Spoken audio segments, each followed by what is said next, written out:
Hey guys, we're going to be checking out a video titled How Australian Punters Broke College Football. I'm absolutely confused. I have two videos that I'm going to be checking out about Australians regarding American football because I'm kind of confused. It's based on the thumbnail. It seems as if there's an Australian kicking up dust over there in the United States with American football, which is wild. So we're going to be checking out this video right now to get some further details about what's going on. And I just want to say, if you guys want to recommend any videos regarding Australia, click that link in the pinned comment section or in the description of this video and you'll be able to do that. And if you want to see the original video, a link will also be provided in the pinned comment section and in the description, so you can show some love to the original video as well, because I don't know where he's getting this information from, but we got to check it out right now. So thank you for watching. Without further ado, let's get right into this video. Okay, I know you guys are Isaac Punts enjoyers and typically come here for my intense and always correct takes on anything football, but sometimes I like to talk niche special teams topics and force you all at gunpoint to listen and hear what I have to say, and today is going to be no exception. So sit down, shut up, and let's talk about the surprising long-term effects of Australian punters in American college football and the incredible weird fallout that stemmed from it. So let me take you back. The year is like, I don't know, pre-2010, and the thought process around punting was this. You had a base punt formation. Imagine it's like a mini field goal formation, except your holder is actually the personal protector and the tight ends are way out there to run down the field and cover the punt. The block scheme is all zone blocking, and the punter was kicking out of essentially a clean pocket as your blockers worked inside out to protect him. Now, this style of punt back in the day is what we now call traditional punting, but back then was just punting, and you're trying to hit a spiral. Yeah, like you throw it, but cooler than throwing it because it's with your foot and quarterback. But there is and was and probably always will be a slight problem with this, and that is that hitting a spiral is pretty damn hard. That meant you had some punters that were really good at it. Think Shane Leckler, maybe Thomas Morstead, and those guys would go on to play in the NFL and thrive, while you also had guys that weren't so good at it, which caused a massive special teams disparity between teams with good punters carrying their teams and teams without good punters doing obviously significantly worse. And naturally, teams are always looking for ways to improve. So what do we do except the most American thing possible? And you're like, innovate? Hell no. Import. That's right. In the early 2000s, there was a couple of Australians that came over here to play in the NFL, like Sav Rocca and Derek Bennett, and I actually made a whole video about Aussies in the NFL, and in my opinion, it's a pretty interesting watch, so go check it out. But we saw what they were doing in Australia. I had no idea. Sure, like the reality, damn, that foot went up real high. The reality is, in the United States, there are three sports that I would consider top dogs, and though I hate to say this, football, you see it right there, is number one in the U.S., and basketball I'd say second, and baseball is going to be third, right? Those are the three main sports, in my humble opinion, in the United States, right? I unfortunately chose basketball over all these other sports, but I do know a little bit of every sport, if I'm being honest, but it's kind of wild. There's a guy in the NBA, Josh Giddey. He's Australian. I remember that. I'm so sure he's Australian.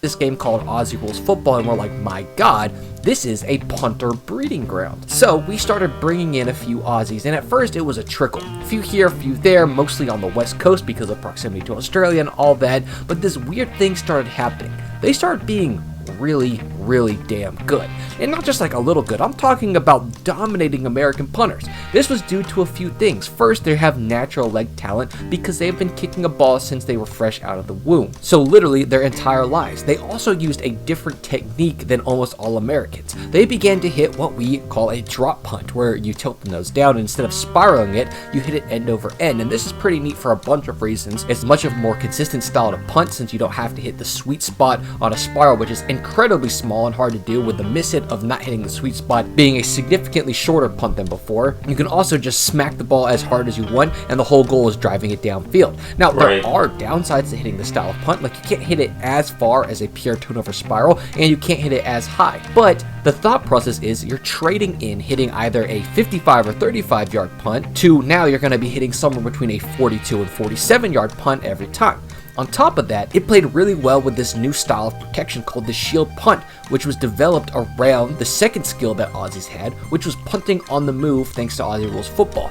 Meant that it also made the punt harder to block because now punters are rolling out to the side that they were kicking on. So not only were they just running away from blockers, but during this time that they were running, their coverage team is also running downfield to go cover a punt even if he hasn't punted it yet. So that loss in hang time became pretty much a non-issue by the very design of the play, which created this absolute flurry of Aussie domination that took over college football. Throw in the fact that they were the first guys that were like, hey, what if we just didn't kick it to the most dangerous guys on the field and would do things like run to the right but then kick it back to their left to make sure the shifty fucker standing menacingly 40 yards away from the line of scrimmage wouldn't have a chance to field that ball and scoop. The thing is, the reality is,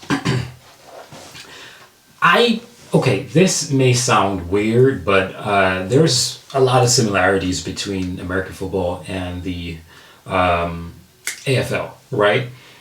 However, no disrespect to American football, I just think that AFL is probably a little bit more advanced, if that makes any sense. So there's a lot more that can be done in the AFL. A lot more trickeries that can be done, because I've seen some real messed up tricks in the AFL when I've checked out videos about the AFL. So putting that in American football could easily make a team 10 times better. Scoop it on back for a touchdown. So from the early 2010s to like still now, Aussies have had a stranglehold on FBS football. The Ray Guy Award, given to the best punter in college football, has been given to an Australian 8 of the last 11 years. Let that sink in. Imagine if every Heisman or every Doak Walker or every Patrick Manley Award winner came from like one state that was only a little bit bigger than Florida. This has led to almost every FBS school having an Australian punter either starting for them or at least on roster, with 61 starting this year. And one thing I've thought about is, how is this going to fall out and affect everything else? Because it's not like Americans were just keen on losing their jobs to Australians and just giving up punting altogether. But it seemed like anytime an American punter had a down year, they were sent off to a farm upstate with a fresh Australian face to take their place. I mean, look at Alabama. They were struggling a little bit, clearly wanted to try to stick with Americans because they did for a while, but eventually bit the bullet, got James Burnham, and have never looked back. The guy has been a stud for them. And don't worry, I don't know none of these names. Well, I do know a lot of footballers' names, but these guys, I don't know them. Like I said, I'm not big on football. I'm not. It's not my sport. Don't judge the book just because the book is right here. I'm not like, just to hang around, play around. If it's on the TV, I might watch it. But like I said, basketball is my thing. Like, it'd be hard for you to name basketball players, and I'm like, huh? Yeah. But football players, if they're not hella famous, Don't blame that decision on them whatsoever. And some schools didn't even want to wait. We're going to look over at, Georgia, who had Jake Camarda, who was really good, but when he graduated, they brought in Brett Thorson, and he has also been a hell of an awesome punter. And what people love is you don't have to wait for most of these guys to develop. Now, it's a bit of a meme in the specialist community that Aussies come over a little bit older, and sure, you've had some guys like Tom Hutton or Lou Headley who both graduated and left college in their late 20s, or for Tom, I think he might have been like 30, but I mean, getting a guy who can be your guy from day one for 4 years is an awesome deal in college, hence the popularity. But that lack of desire to let punters sit and develop, mixed with the fact that now half the jobs off rip were guaranteed to go to Aussies, like, let's be real, Rutgers and Iowa are never going back to American punters after what Torrey Taylor and Adam Korsak did for them. But this all meant that something very strange was about to start happening. And it was what I call trickle-down puntonomics. Because sure, American punters did take more time to develop. But you see, we do try to develop. We're fighting the drop punt by trying to become even better spiral hitters and honing our craft even more in the last years. I mean, go look up a Coles Camp video from the last 5 years, and there's still like 300 kids there. And they can't all suck, right? But since all FBS spots have been highly contested, what is happening? Where are these guys going? And let me tell you about the greatest division in college football, D2. Okay, I'm just kidding. Even though that's where studs like myself played, the truth is that most of these guys are trickling down into the football championship subdivision, or for anybody over the age of 35, you might know it as D1AA. And it used to be the world's easiest pecking order, right? Your FBS guys are heads and shoulders better than FCS, who are heads and shoulders better than D2, and so on. And even in like my All-American season, literally I was the best in D2 back in 2019, I would have been like 14th or so in the FBS if I played for Ohio State. And while you think, God, Isaac, that's so cool that you're almost a top 10 FBS punter at your peak, a lot has changed since then. this year alone, the top 5 FCS punters could almost entirely be subbed into the FBS level, and there would be almost no difference. Sure, you have 2 FBS outliers in Palmer Williams and Alex Mastromano that are a yard ahead of everybody else on the competition, but aside from that, the top 15 from FBS to FCS is dangerously similar. And yeah, I understand that some of these FCS are also Australians. I'm looking at you, O'Hara and Callum Eddings, but unlike FBS, a strong majority of the FCS punters are still American pro-style punting, and the trickle down goes farther. Does anybody know the story of Rams punter Ethan Evans? He's a T2 guy, a guy that a big, strong punter-kicker combo would have been a coach's dream project guy in the early 2010s to bring in, train him to be better than when he was coming out of high school, and be an all-star by his senior year. Now, FBS just ditches project punters because if you're not the right guy right now, they're going to go get the right guy over in Australia who can guarantee them like a 42-yard average. Even some of the best punters in the nation this year, like Tyler Pestrula from San Diego State University, didn't spend 4 years there. He started at the FCS level and moved up after 4 years to do a round with the Aztecs before trying to take a shot at the next level.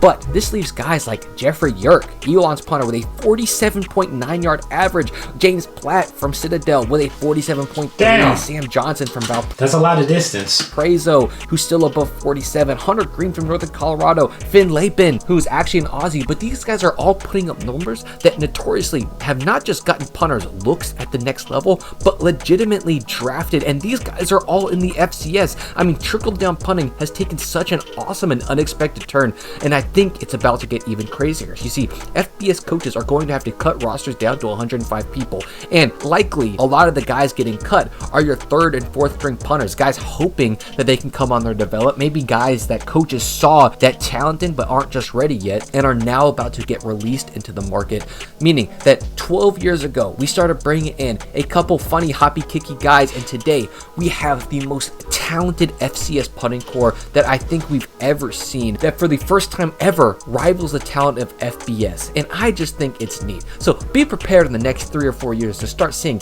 a whole bunch of FCS punters start getting drafted. Gets this one away, and my goodness, a spiraling punt. Nah, ain't nothing wrong with it, but I can see how Australia has impacted American football. It's actually kind of crazy. It's actually crazy because the numbers weren't so competitive when before the Australians did what they did. It's kind of crazy, you know. I don't know if I'll ever actually convert to a football loving machine.